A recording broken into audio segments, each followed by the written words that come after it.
Infrastruktur SMP Negeri 1 Atap butuh perhatian pemerintah.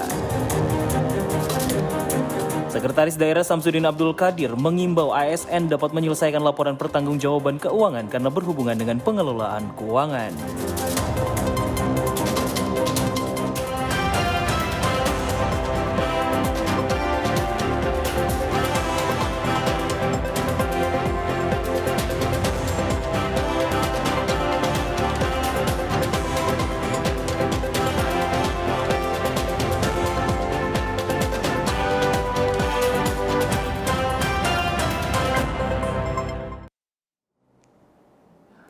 Selamat malam saudara, Anda kembali menjumpai Maluku Utara hari ini, Senin 15 Desember 2025.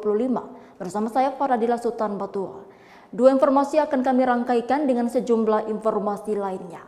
Dan saudara dari bumi Maluku Kiraha, kita ikuti Maluku Utara hari ini selengkapnya.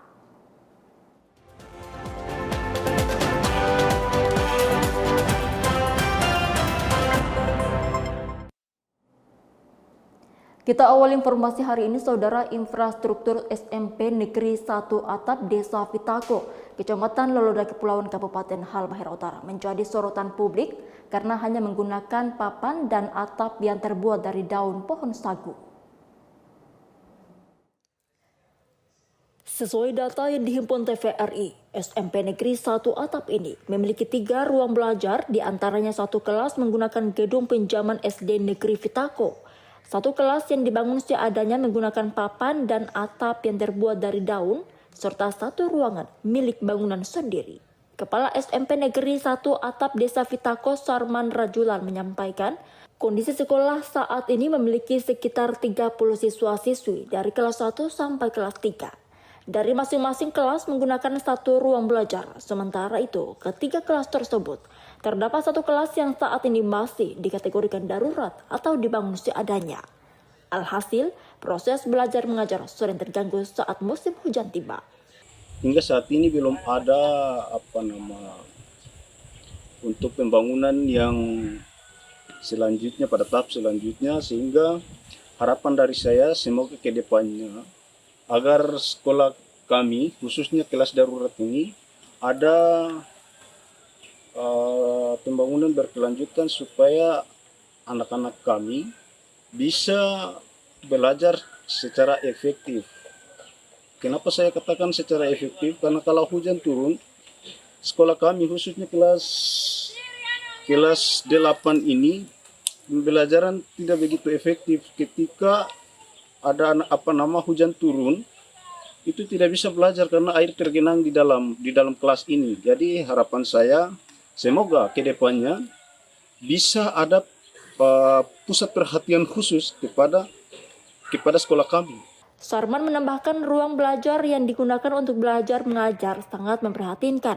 Pasalnya hampir seluruh item sarana seperti meja dan kursi masih sangat terbatas. Bahkan bangunan ruang kelas yang terbuat dari papan pun tidak semuanya tertutup. Padahal sekolah tersebut sudah berstatus negeri. Sarman berharap kepada pemerintah daerah agar memperhatikan dan memperbaiki kondisi sekolah yang serba terbatas, serta adanya upaya membangun gedung tambahan atau membangun prasarana fisik SMP Negeri 1 Atap Vitako yang lebih layak. Kepala Dinas Pendidikan dan Kebudayaan Kabupaten Halmahera Utara saat dikonfirmasi TVRI melalui WhatsApp belum memberikan tanggapan. Dari Kabupaten Pulau Morotai, kontributor TVRI Lasurdin El Madlis melaporkan. Informasi lainnya, saudara, apel Senin pagi lingkup pegawai pemerintah Provinsi Maluku Utara dipimpin oleh Sekretaris Daerah Samsudin Abdul Qadir. Dalam arahannya, Sekda mengimbau ASN dapat menyelesaikan laporan pertanggungjawaban keuangan karena berhubungan dengan pengelolaan keuangan. Memasuki akhir tahun 2025, pemerintah Provinsi Maluku Utara terus berupaya memberikan perhatian khusus terkait dengan penyelesaian laporan akhir tahun. Dalam apel gabungan yang diikuti oleh pegawai lingkup pemerintah Provinsi Maluku Utara Senin pagi, dipimpin oleh Sekretaris Daerah Provinsi Maluku Utara Samsudin Qadir. Dalam arahannya, Sekda menyampaikan memasuki akhir tahun maka ada langkah-langkah yang harus diperhatikan oleh setiap ASN terkait dengan pengelolaan keuangan. Kami baru selesai apel pagi, kemudian melaksanakan beberapa arahan, diantaranya terkait dengan langkah-langkah akhir tahun terkait dengan pengelolaan keuangan. Jadi sesuai ketentuan itu ada beberapa nama model pencairannya yang disebut dengan tambahan uang itu telah selesai di tanggal 2 karena tambahan uang itu penggunaannya batas waktu 1 bulan. Sehingga setelah pencairan tambahan uang saat ini sudah wajib mereka melakukan pembelanjaan agar supaya maksimal di tutup tahun itu sudah selesai. Nah kemudian untuk pencairan ganti uang GU itu istilahnya itu sudah harus dicairkan hari ini terakhir. Kalau setelah besok tidak ada lagi pencairan GU. Nah setelah dicairkan hari ini tinggal 15 hari untuk diselesaikan pemanfaatannya, diharapkan untuk bisa diselesaikan. Kemudian khusus untuk LS ya, LS itu bisa perjalanan dinas, bisa pihak ketiga, kontraktor dan sebagainya. Itu pengajuannya dimaksimalkan di tanggal 24. Gitu ya. Jadi kami berharap karena kalau tidak segera diajukan di tanggal 24, maka tidak akan dapat lagi dibayarkan. Meskipun uang ada pengajuan, tapi itu akan menjadi hutang untuk dibayarkan di tahun yang akan datang. Sekda berharap seluruh ASN terkait dapat mempersiapkan segala bentuk laporan agar tidak berdampak atau merugikan bidang terkait karena sudah membelanjakan dananya tetapi kemudian tidak bisa dibayarkan karena kondisi telah tutup buku di akhir tahun. Leonar Patepelohi, Hendri Nanlohi, TVRI Maluku Utara melaporkan. Sementara itu, pemerintah Provinsi Maluku Utara memberlakukan manajemen talenta sebagai dasar penilaian kerja pegawai. Penerapan manajemen talenta bertujuan untuk menerapkan transparansi dan rasa keadilan terkait dengan promosi dan demosi jabatan pegawai pemerintah. Sekretaris Daerah Samsudin Kadir dalam wawancaranya dengan media Senin pagi menyampaikan, selain kontrak kerja terkait dengan promosi dan demosi akan menitikberatkan pada penilaian kerja. Pemberlakuan manajemen talenta dilaksanakan untuk menerapkan nilai transparansi dan rasa keadilan dalam penetapan promosi dan demosi jabatan pegawai. Jadi kami ingin menyampaikan bahwa saat ini kita telah melaksanakan yang namanya manajemen talenta.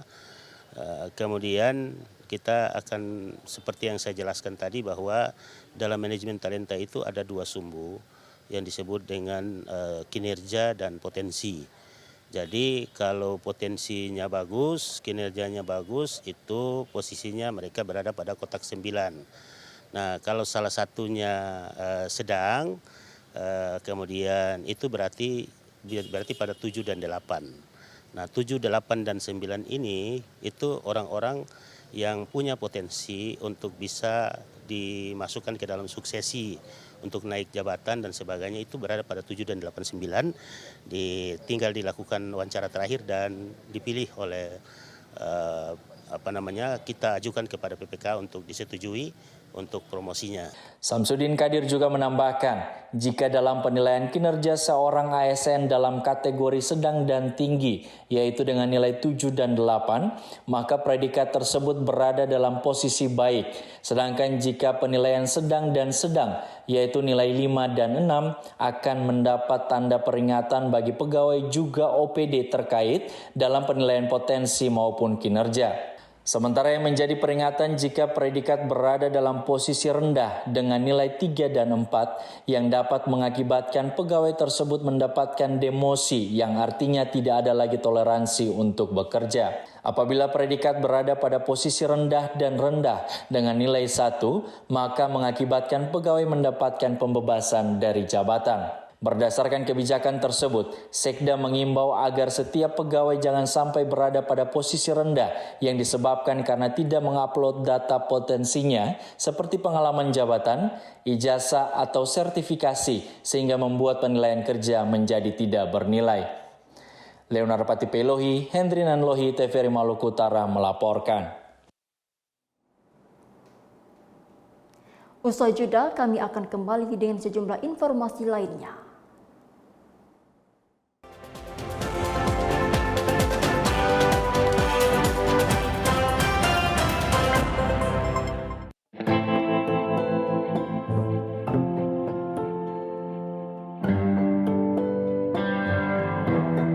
Kasus bullying semakin hari semakin meningkat.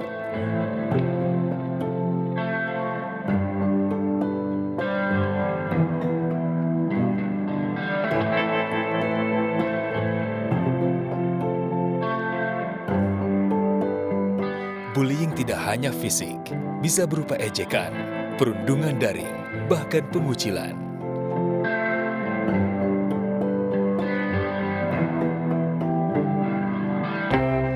Bullying merusak harga diri, kesehatan mental, dan masa depan. Sebagian korban dapat mengalami depresi dan kecemasan.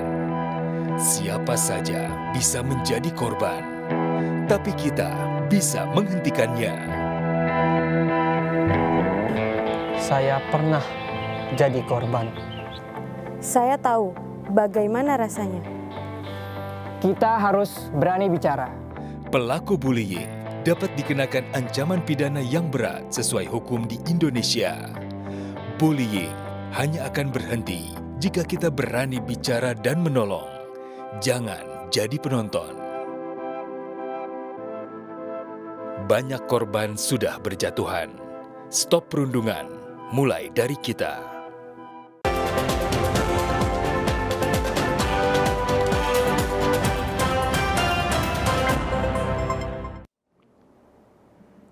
Anda kembali bersama kami di Maluku Utara hari ini dan kita ikuti informasi selanjutnya.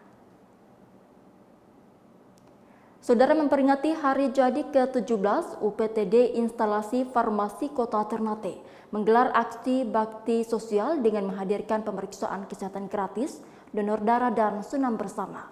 Kegiatan ini bertujuan untuk memberikan pelayanan langsung dan menyentuh masyarakat.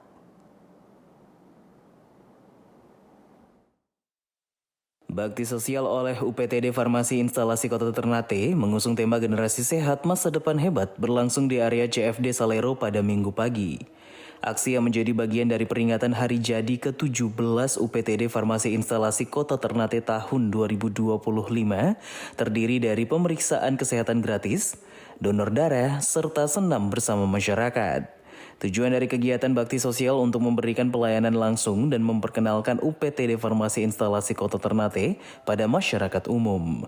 Ketua Panitia Bakti Sosial Febriana Jamaluddin menjelaskan, selain menjadi instansi penyiapan obat-obatan di setiap puskesmas, UPTD Farmasi Instalasi Kota Ternate memastikan untuk lebih dekat kepada masyarakat melalui bakti sosial.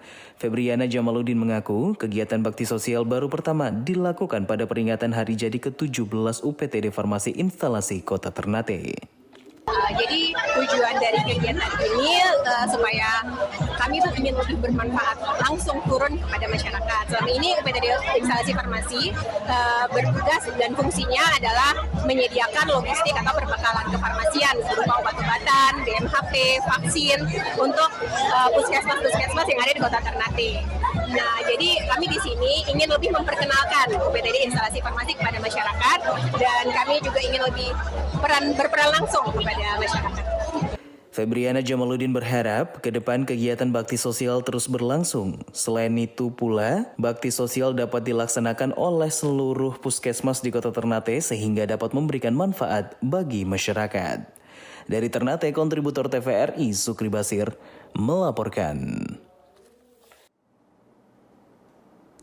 Untuk memastikan pertandingan bola jadi lebih berjalan aman dan tanpa kendala, personil Polda Maluku Utara melakukan pengamanan dan sterilisasi Stadion Geraha Kota Ternate.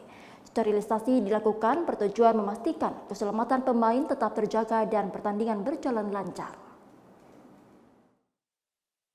Sterilisasi lapangan sebelum pertandingan Malut United dan Persib Bandung dimulai bertujuan menjaga kebersihan dan keselamatan pemain, serta mendukung pertandingan yang sehat dan sukses.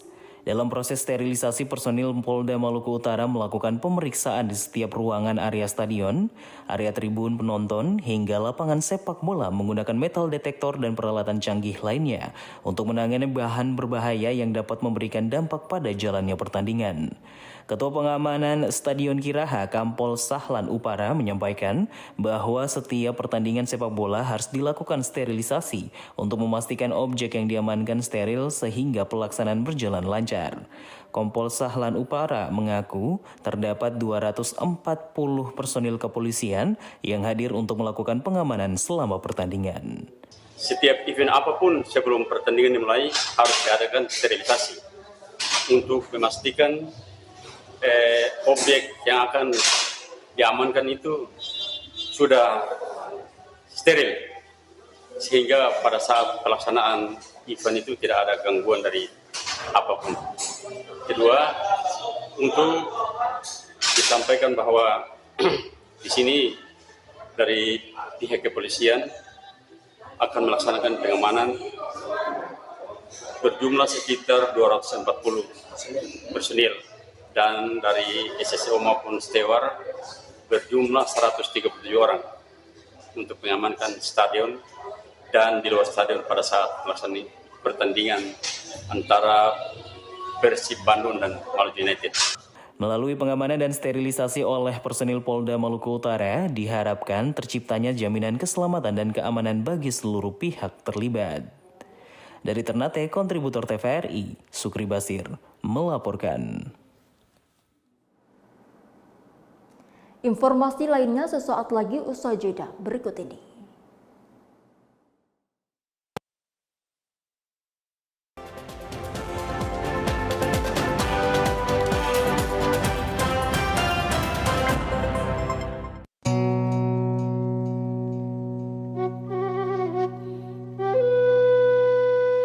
Kapan kamu masuk sekolah lagi? Saya masih harus bantu Aki. Sabar ya, Rip. Ya, Ki. Awas, hati-hati licin. Ayo. Halo. Assalamualaikum. Waalaikumsalam. Pak Kades, ada sembako buat Aki sekeluarga. Silakan.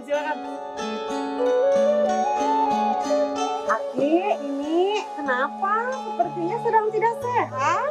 Saya sama suami atas minggu ini begini keadaannya. Atas berobat? Belacan, Bu Dokter. Sekarang tidak usah khawatir lagi soal biaya berobat. Semua sudah dijamin oleh pemerintah. Namanya Jamkesmas. Semua biaya gratis. Bukan hanya itu saja, Ki. Untuk kebutuhan sehari-hari, pemerintah punya program KKS atau Kartu Keluarga Sejahtera. Ibu bawakan seragam dan perlengkapan sekolah yang baru. Bantuan pendidikan dari pemerintah atau PIP. Alhamdulillah, kini Alif bisa sekolah lagi. Yeay! Sekarang giliran saya, Pak Kades. Saya dapat apa dong, Pak Kades? Dapat ini aja, Mang Aep. Iya. Ayo, dukung gerakan pengentasan kemiskinan. Tiap warga Indonesia berhak mendapatkan layanan kesehatan yang baik dan bermutu. Dengan pendidikan yang baik, mari ciptakan generasi Indonesia emas.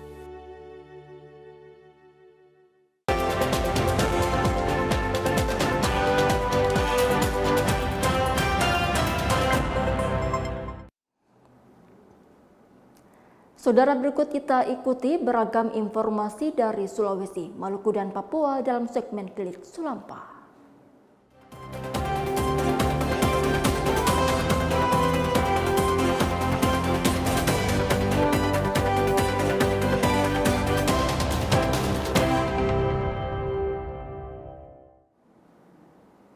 Klik Sulampa kita awali dari Sulawesi Tengah. Di pihak Dinas Perhubungan Kabupaten Parigi Motong menyiapkan skema rekayasa lalu lintas, termasuk potensi penerapan sistem satu arah atau one way di jalur Toboli Parigi Utara. Langkah itu nantinya dapat dilakukan apabila terjadi lonjakan volume kendaraan yang signifikan selama hari libur Hari Raya Natal 2025 dan Tahun Baru 2026. Hasil pemantauan pihak Dishub Kabupaten Parigi Motong menunjukkan kepadatan arus lalu lintas di jalur Trans Sulawesi Toboli Parigi Utara, salah satu titik vital menjelang hingga memasuki perayaan Nataru 2025-2026. Pihak Dishub menyebutkan dalam hitungan 2 jam, jalur Toboli terdapat sekitar 1.000 hingga 1.200 kendaraan yang melintas tepat pada jam-jam padat tersebut terkonsentrasi mulai pukul 11 WITA hingga 13 WITA. Peningkatan volume kendaraan didominasi oleh pergerakan masyarakat lokal maupun pemudik antar wilayah yang melintas. Oleh sebab itu, untuk mengantisipasi kemacetan serta terjadinya eskalasi kepadatan lalu lintas secara signifikan saat puncak arus Nataru, penyiapan penerapan penguraian kendaraan diberlakukan sistem satu jalur demi kelancaran dan keamanan seluruh pengguna jalan. Hasil survei Dinas Perhubungan itu dalam hitungan 2 jam itu 1.000 sampai 1.200 kendaraan yang melintas di Toboli. Jam-jam padat itu jam 11 sampai jam 1. Nah, kami sudah berkoordinasi dengan pihak Lantas. Jika kemudian eskalasi kepadatan lalu lintas di Toboli itu meningkat signifikan, ada kemungkinan kita melakukan mengurai kendaraan atau memperlakukan satu jalur. Nanti akan dilihat eskalasinya. Jika Nataru tahun ini meningkat volumenya, akan ada pengalihan arus one way. Pihak Pemkab Parigi Mautong berharap kepada masyarakat dapat merencanakan perjalanan dengan cermat demi terciptanya liburan Natal dan Tahun Baru yang lancar, aman, nyaman, dan berkesan bersama keluarga. Dari Parigi Mautong, Amirullah Jarrabe, kontributor TVRI Sulawesi Tengah, melaporkan. Sementara itu, unit penyelenggara Bandara Udara Rendani Manokwari, Jumat 12 Desember 2025, melaksanakan latihan penanggulangan keadaan darurat bersama unsur terkait. Kegiatan ini berlangsung dengan standi operasi Mambruk Air 002 tahun 2025.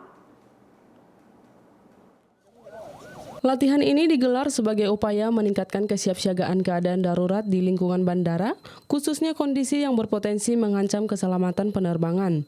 Beragam skenario diuji dalam latihan ini, mulai dari respon awal kecelakaan pesawat, proses evakuasi korban, penanganan kebakaran hingga koordinasi lintas instansi.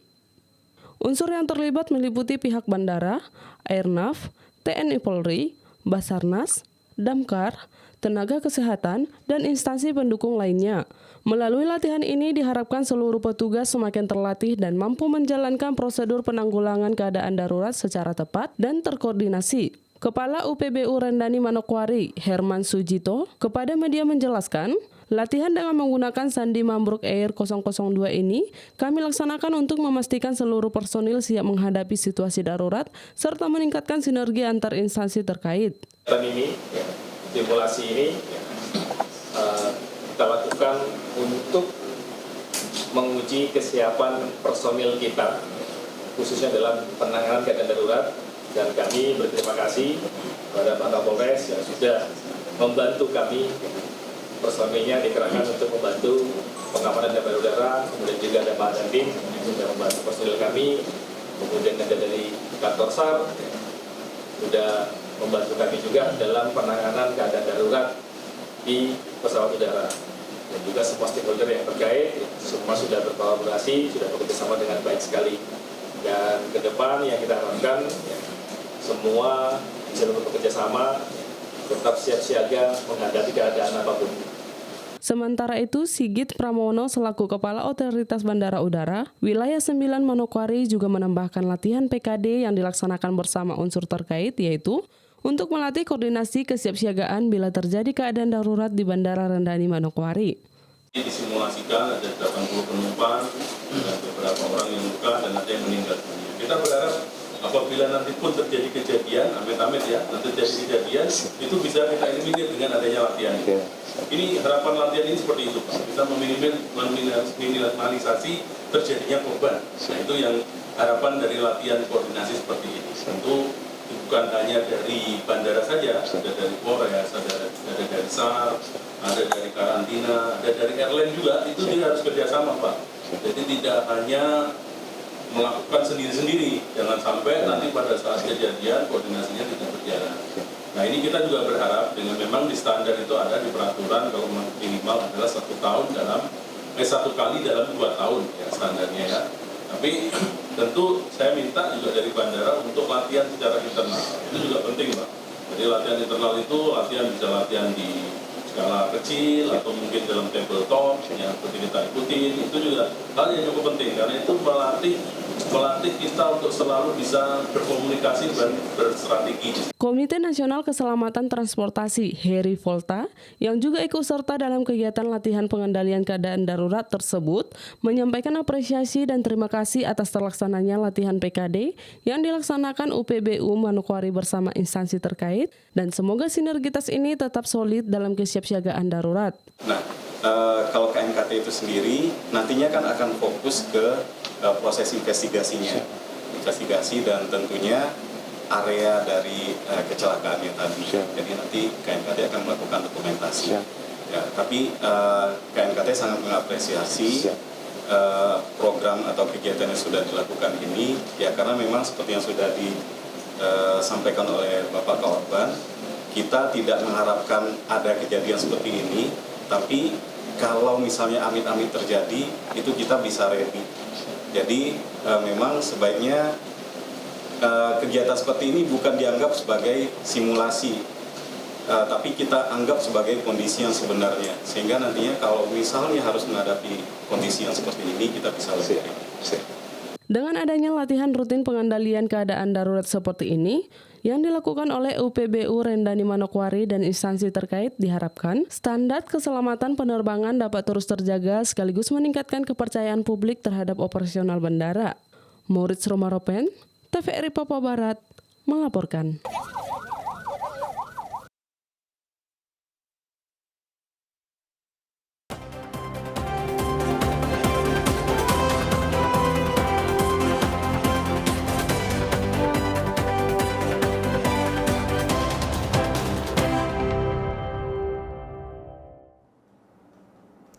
Pemirsa, berikut kita ikuti informasi tentang perakiraan cuaca Maluku Utara yang akan berlaku besok, Selasa 16 Desember 2025.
Informasi tadi sekaligus mengakhiri Maluku Utara hari ini. Terima kasih atas kebersamaan Anda.